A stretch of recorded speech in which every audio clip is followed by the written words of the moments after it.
गरिबांच्या घरकुलासाठी रजिस्ट्रीचा खर्च ठरतोय अडथळा.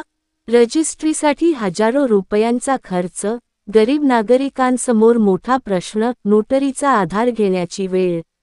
सिल्लोड प्रतिनिधी. गरीब आणि गरजू नागरिकांना शासनाच्या घरकुल योजनेचा लाभ मिळावा, यासाठी विविध कागदपत्रांची आवश्यकता असते. मात्र, घराच्या जागेची रजिस्ट्री करण्यासाठी लागणारा खर्च अनेक गरीब कुटुंबांच्या आवाक्याबाहेर असल्याने मोठी अडचण निर्माण होत असल्याची नागरिकांची तक्रार आहे.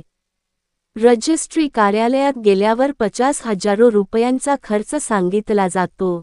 एवढे पैसे गरीब नागरिकांनी कुठून आणायचे, असा सवाल नागरिक उपस्थित करत आहेत.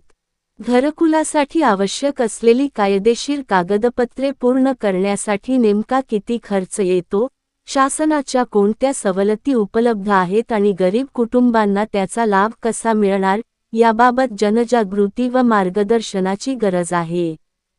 पैशांची अडचण असल्यामुळे अनेक गरीब नागरिक नाईलाजाने नोटरी करून घेतात. मात्र, नोटरी आणि अधिकृत नोंदणी यातील कायदेशीर फरक, घरकुलासाठी कोणते कागदपत्र ग्राह्य धरले जाते आणि लाभार्थ्यांनी नेमकी कोणती प्रक्रिया पूर्ण करावी, याबाबत स्पष्टता नसल्याने नागरिक संभ्रमात आहेत. गरिबांसाठी रजिस्ट्रीचा खर्च परवडणारा कसा होणार? घरकुलाचा खरा लाभ गरजूंपर्यंत कधी पोहोचणार, असा सवाल आता उपस्थित होत आहे. संबंधित प्रशासनाने गरीब व गरजू लाभार्थ्यांसाठी रजिस्ट्री खर्च, उपलब्ध सवलती आणि घरकुल योजनेची कागदपत्रे याबाबत स्पष्ट माहिती द्यावी, तसेच आर्थिक अडचणीतील नागरिकांना योग्य मार्गदर्शन व मदत करावी, अशी मागणी होत आहे.